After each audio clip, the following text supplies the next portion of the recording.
keep watching this video if you want to find out how to increase the resolution of your square pictures. If you're like me, every time you crop your 35mm frame into square, you throw away lots of pixels and it's really annoying. I'm going to show you how to get around that. We're going to take some images in the field, I'm going to show you the mathematics and the science behind it, and then we're going to output the final image.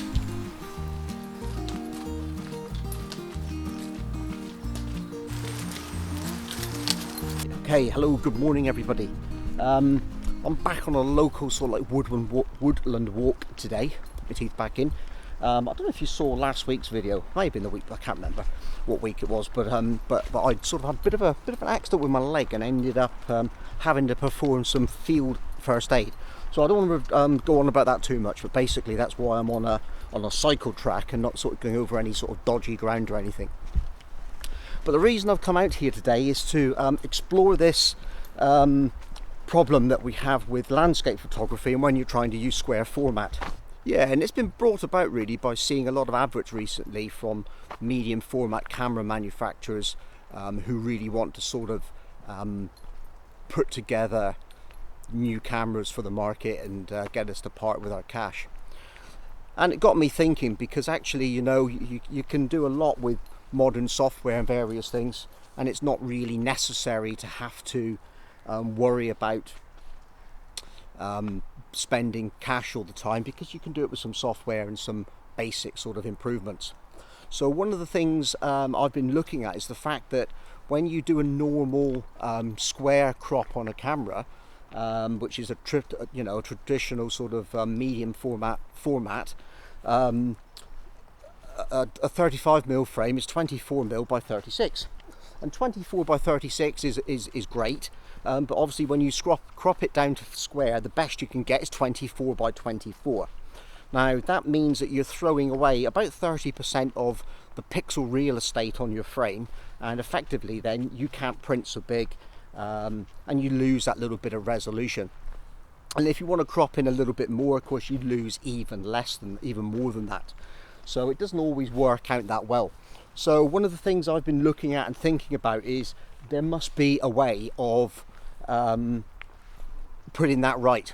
And the way that I do it, and I've done it for some time, but I haven't really thought about it seriously until I started thinking about medium format again and square format sort of film cameras of the old days, is I use a panoramic. Now, when you traditionally think about panoramic photography, what you generally think about straight away out of the bag is letterbox and extreme sort of wide angle pictures showing grand vistas. But there is another use for it, I think. If you turn your camera into portrait format and shoot, say, 3 vertical frames and then crop them into a square, effectively you've restored those missing pixels and you've created a square format picture. So there is another way in which you can stitch your images together. So I thought today, why not, let's come out to a local woodland, a nice easy gentle walk, and find a subject that we're looking for. Now I have got a subject in mind, but I don't know if it's actually going to work or not. But we're going to have a look and see and find out what we can do. And if it's successful, we'll go through the process of taking that picture out in the field, how I do it, and then when we get back home we'll stitch those together and I'll show you the finished result.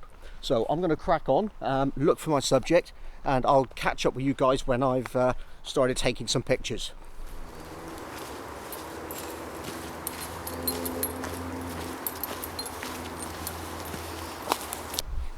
Okay, so hopefully you can see behind me kind of what I've looked at over the top of my camera.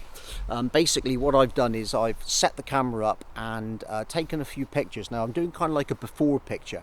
So the picture that I've got in mind is on the left and the right hand side. I can't work in reverse. There's a couple of trees, and then right in the middle of all of that there's a dead tree down there in the middle, and occasionally it's picking up some really fantastic light. To be honest, it's not brilliant. There's a few bits and pieces in the picture which I don't like. There's a few branches interfering with the other one. I can't get a real clean picture of it. But for the purposes of our demonstration, explaining to you guys how I approach this and how I do this type of thing, it's absolutely fine. It's not going to be a problem at all. So I'm going to carry on with it. So like I said, I've taken a few before pictures, And the idea with that is basically to say, well, this is what it looks like before doing the panoramic, and I can show you how much real estate we threw away. So don't judge me on that picture. The one I really want to look at is the one which I'm going to put together next. So I'm going to set up the pano, basically use the same composition, and then we'll get into the detail of showing you exactly how that works. So let me put up the before picture for you now. So in this example, you can clearly see inside Lightroom where I've applied the square crop, and the bars either side of the image show how many pixels we exactly threw away.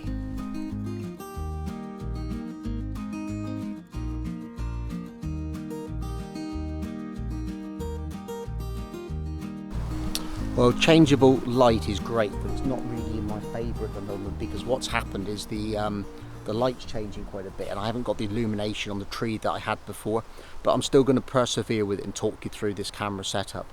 So the first thing you'll notice, I've changed the camera into the portrait format. I've fitted my cable release.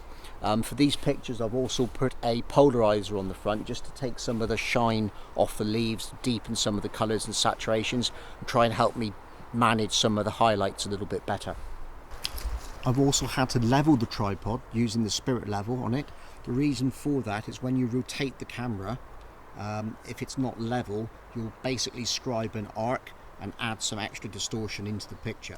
To be honest, for landscape photography, if you do end up with a little bit of a curve on it, it's not quite so bad, provided you make sure you leave enough spare space around the outside of the image, so when you crop it, you don't cut off parts of the image that you wanted to include. So, but if you were doing architectural photography, it's very important that you get everything as level as you can. And for architectural work, to be honest, you would use a proper panoramic head, so you could find the nodal point of the lens, which is a whole different ball game, and then you minimize your distortions altogether. But for landscape photography, the way that we're doing it here is absolutely fine. So let's have a look at the setup in live view on the back of the camera, and then I can talk you through how I've set this image up. So let's switch the camera back on.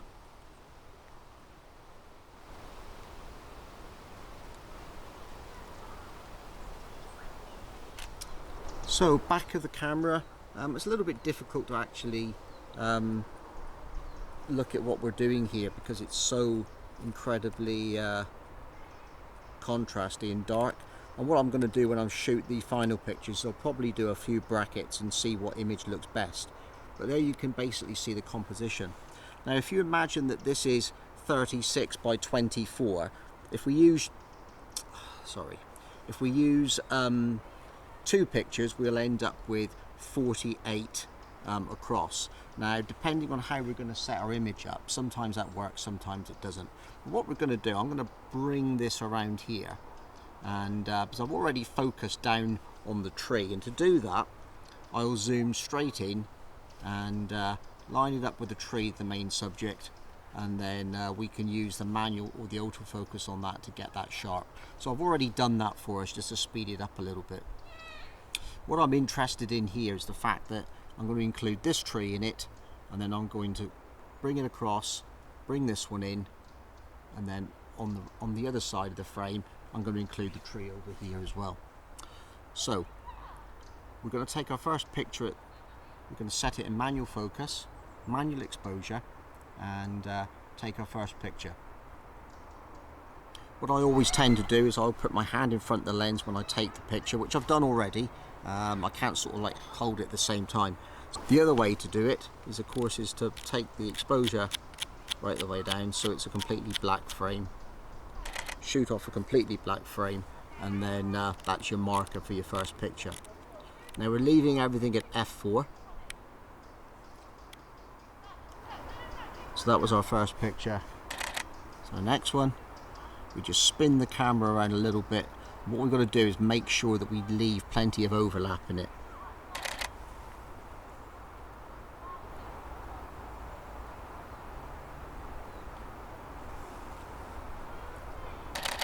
And I'm just going to put one more on the edge of that just to be on the safe side. And then we mark the last frame again.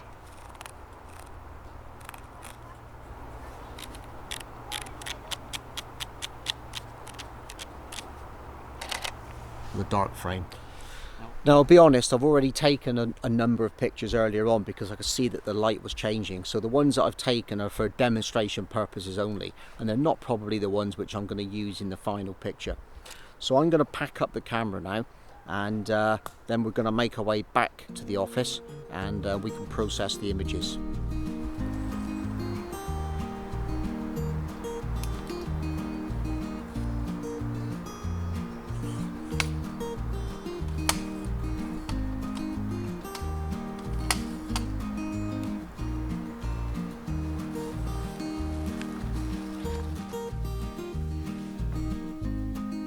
Hello, back in the office at last. I thought rather than sort of start initially straight off at the computer, we'd put some bits of information up here just to make things a little bit clearer and what we're doing. So I think this is a better way of explaining it. So if you remember the introduction to the video, what we're trying to achieve is a square picture without throwing away loads of pixels around the frame by doing a lot of cropping. So just to give you some information on what that actually means. The first picture that we took was taken at 35mm, and we would have had a frame something like that to look at. So that would have been our frame. But after we actually cropped off the sides to get that square in the middle, we ended up with an image that had 4,480 pixels both ways, so that way and that way. Also, because it's 35mm, what 35mm means in terms of a focal length is that it's actually exaggerating the perspective. So the distances on frame between near subjects and far ones seems more exaggerated. So sometimes your backgrounds become much larger and the distances between objects and things seem exaggerated, and sometimes with woodland photography or certain types of mountain photography, whatever, that doesn't work well. So one of the other advantages of shooting it this way is we can compress that perspective. But of course there's no point us joining together a whole stream of images in that format. So what we do is we turn the camera on its side. So in the next image that we took it at 60mm. And what that gave us was 3 or 4 images which were actually that way. And we join these together. We're going to join these together inside the computer in a minute. And when we crop this down to get what we want, we actually get a finished image which has 6,674 pixels. So we've got a larger image. So we can print it bigger, and we've also got far more pixels to play with if we need to do different crops and things later on in the image. So that helps a little bit. The other thing, of course, is because we're shooting at 60mm means that the perspective is compressed a little bit more than with the 35mm. And for some of my images, I actually like that. So let's go over to the computer. We're going to show you how I quickly stitch those together in Lightroom, and then we'll show you the finished images. Okay, so hopefully everything's okay and you can see me and I'm not blurred and out of focus, but it doesn't really matter if I am too much, because what's really important is that when I open up Lightroom for you in a minute on the screen, that you'll be able to see what's going on. Now I just want to explain the way that I'm doing this. I'm going to start off in the library mode, where you're going to see a grid of pictures on the screen, and the pictures which you're going to be working on are highlighted in blue, and I've done that because it looks a little bit confusing, to be honest, because I've made some virtual copies of these as I've been doing some trial edits before I put the video together, so it's a little bit confusing in there. So let's get into Lightroom, and then I'll be able to explain to you exactly what we're doing. So let's go and have a look. So coffee first. Right, okay, so here we are, Lightroom, library view. What you see on the screen at the moment is there are 6 images highlighted in blue, and the 2 completely black frames are the ones where we put our hand up, or where we just created a massively underexposed image in the field to mark the beginnings and the ends of the pictures. Now I want you to ignore the images which aren't marked in blue, because actually they're just copies of what we're working on. So to create a panorama inside Lightroom is actually incredibly easy to do. So all we're going to do is we're just going to highlight, and we'll use the mouse button, and then on the Mac the command button, just to highlight all those images. So that's the 4 images that we're going to join together. Quite often I'll just use 3, but in this case I've used the 4 images because if you remember, when we were out in the woods taking the picture, I wasn't quite sure about the end picture and whether or not I needed that bit of extra space on that right hand side. But anyway, no problem with that. So then we go from here to our menu bar at the top. We simply click on photo, we come down to photo merge, and we're going to merge to panorama. So okay, so once it's done that, it's actually messed about a little bit and sorted itself out. It'll open up the merge preview screen for us. It's very easy to do just an ordinary panorama like this, because all you're worried about is a cylindrical. I'm not quite sure how perspective works, never use it, don't need to. Spherical is exactly what it says. It wraps everything around a sphere. Cylindrical is very easy because it just wraps your images around a cylinder, and that's how it works. I'm not going to worry about filling edges or the boundary warp to actually take out these white areas, because we're going to crop manually. I'm not going to worry about the auto crop. I'm not going to apply any auto settings, although it does work sometimes, and I'm not going to worry about creating a stack of it. So we're just going to click on merge. So we click on merge down there, and it's going to go away and do that for us. And if we look at the top of the screen up here, it comes up with creating panorama. Okay, so there we are. It's finished outputting the panographic image, and what we've got down here is the pano output is a DNG file on the bottom of the picture. So let's just open that up in the develop module.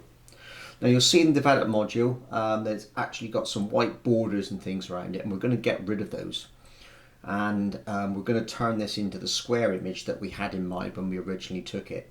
Now I will be honest, I've cheated a little bit. I've just actually applied an exposure and highlights adjustment just so you can see it on the screen a bit easier. So when we click on the tool up here to get our crop, it gives us different aspect ratios. Now we can pick on the original, we can have a custom, we can have a square, 4:5, 8:5, 5:7, 4:6, different ratios down here that we may want. So we're going to click on 1:1, which is basically a square ratio, and when we do that, we'll automatically get these guide bars come up on the top of it. So we can see where it's white, we want to lose a little bit off the top just to take that in, and we want to lose a little bit off the bottom. Now we could decide to crop however we wanted to, and of course we can also move this about and you know, basically zoom in or out on what we want. We could come right in if we wanted to and take those trees in and take the bottoms off. So you've got a lot of flexibility on how you can actually work once you've actually got that done. And once we've done that, that's our crop done and we're quite happy with it, we can go on to apply other adjustments to our cropped image. So let's just go back into library a minute, and I will call up for you the final image that we actually did. Come on, there we go, back into library, and our final picture into develop so we can see it. So there's our final image, cropped into a square format and with all the adjustments to exposure, highlights and shadows applied. I have opened it up in Photoshop for you, but to be perfectly honest, I've made no adjustments whatsoever really. I've just done it all inside of Lightroom. So there we have the finished image. So before I put up the finished image for you, there's one other thing I just want to say, and 2 seconds, gotta get a book. I'm back.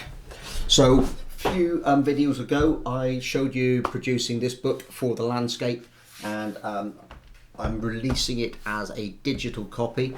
It is going on sale on Amazon, but it is also being given away free to newsletter subscribers. So if you want to go over to my website, there'll be a link in the description, and subscribe to my newsletter. As soon as the book comes out, I will send you a link so you can get a copy of this book completely free.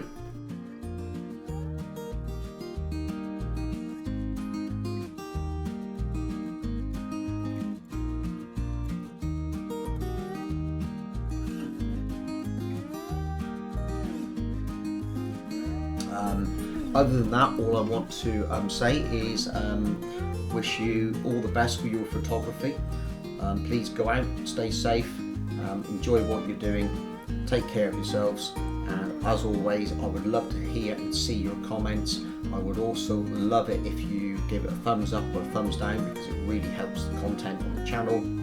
And other than that, if you really like it, watch some more videos and subscribe.